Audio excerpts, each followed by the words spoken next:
Vorhang auf für die neue F-Line. Damit präsentierte Ford Trucks Deutschland jetzt in Crailsheim seine neue Produktreihe für die Segmente Straßen- und Baufahrzeuge sowie Sattelzugmaschinen.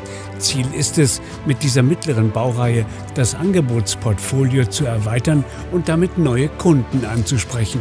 Dieser 8x4-Kipper mit Meilermulde zeigt, wie groß das Interesse der Aufbauhersteller an der neuen Variante ist. Die Fahrgestelle sind bereits jetzt bestellbar. Ford Trucks Deutschland setzt mit dem F-Line auf ein in technischer und wirtschaftlicher Hinsicht ausgeklügeltes Fahrzeug, das vor allem anwenderfreundlich, also fahrerorientiert ist. Kein Wunder, dass bei der Entwicklung vor allem die Bedürfnisse der Lkw-Fahrer im Mittelpunkt standen.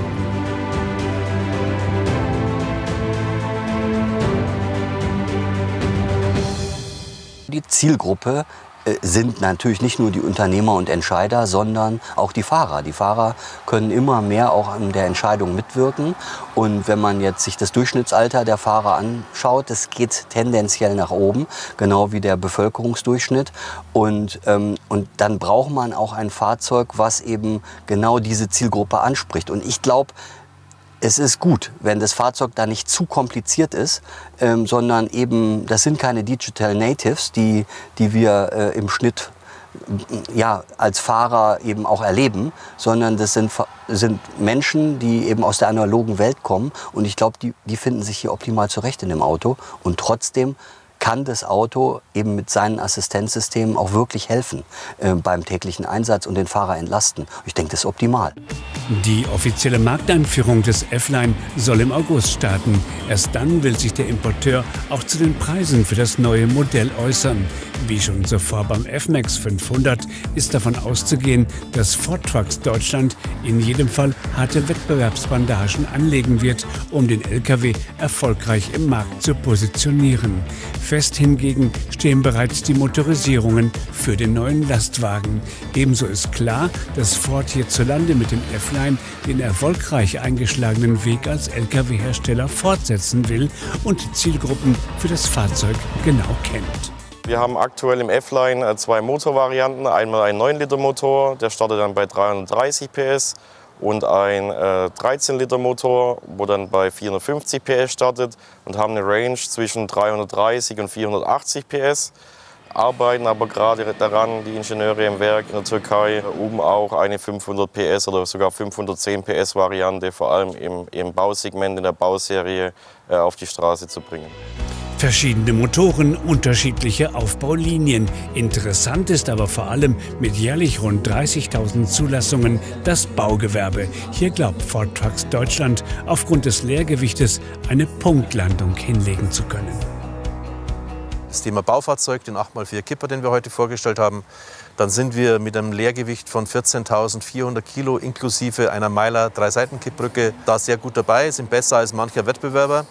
Und dazu gehören natürlich Standardfahrzeuge mit Plane, Spriegel oder Kofferaufbauten.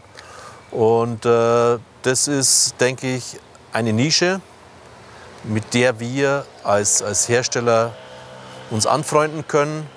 Und ich denke, wir werden sicher in absehbarer Zeit unsere Marktanteilsziele von 4–5% damit auch erreichen können. Ehrgeizige Ziele, aber keine Utopie. Rein optisch ist der neue Ford F-Line durch seine schlanke Silhouette durchaus ein Hingucker. Auch in technischer Hinsicht verfügt der Ford über alle gängigen Sicherheitsfeatures, mit denen moderne Lkw ausgestattet sind.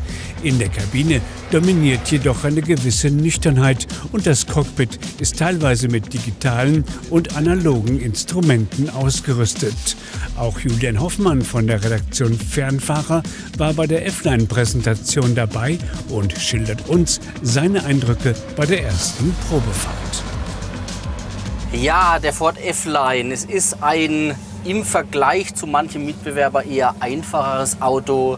Man merkt ihm an, der will robust sein, der will zuverlässig sein, der will der Kumpel sein, auf den man sich verlassen kann, sage ich jetzt mal ganz flapsig. Und so positioniert ihn F-Trucks tatsächlich auch in Deutschland. F-Trucks sagt, auch für solche Lkw gibt es in Deutschland noch einen Markt, obwohl Deutschland ja so ein hochtechnologisches Land ist mit hochkomplizierten Fahrzeugen. In der Baustelle, da geht es um andere Dinge. Da geht es um ein einfaches, gut zu bedienendes Auto, um ein robustes Auto. Und ich glaube, in die Richtung schlägt auch der F-Line ein und wird da seine Kunden finden. Profitieren könnte der Ford F-Line durchaus auch von den positiven Erfahrungen, die viele deutsche Kunden in den vergangenen Jahren mit dem großen Bruder F-Max 500 gemacht haben. Inzwischen wurden weit über 1000 Lkw von diesem Modell in Deutschland verkauft und das Servicenetz wächst kontinuierlich. Die F-Line-Präsentation in Crailsheim wurde deshalb mit einer Händlertagung verknüpft. Dort machten Spitzenmanager des türkischen Herstellers Ford Truck International deutlich, welche Bedeutung für sie der deutsche Markt hat.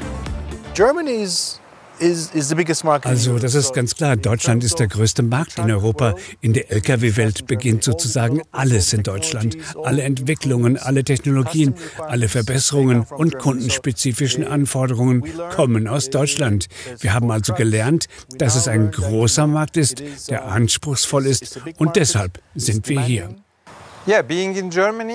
Ja, in Deutschland zu sein, ist für uns wichtig wegen des Volumens, aber auch wegen der einflussreichen Rolle des deutschen Marktes, wegen des Servicenetzes und auch wegen der Transitrouten innerhalb Europas. Und natürlich auch, weil es ein sehr komplexer und komplizierter Markt ist. Durch diesen Markt haben wir schon viel gelernt und er wird uns auch verbessern. And of course, being the complex and complicated market, which will teach us a lot. And which will improve us a lot. Noch offen ist, mit welchem Preis der Ford F-Line an den Start geht und wie die deutsche Kundschaft auf diesen Lkw reagiert. Zielgruppe sind Kunden, die ihre Kaufentscheidungen durchaus nach dem Motto weniger ist mehr treffen und die sich vor allem von einem niedrigen Anschaffungspreis leiten lassen.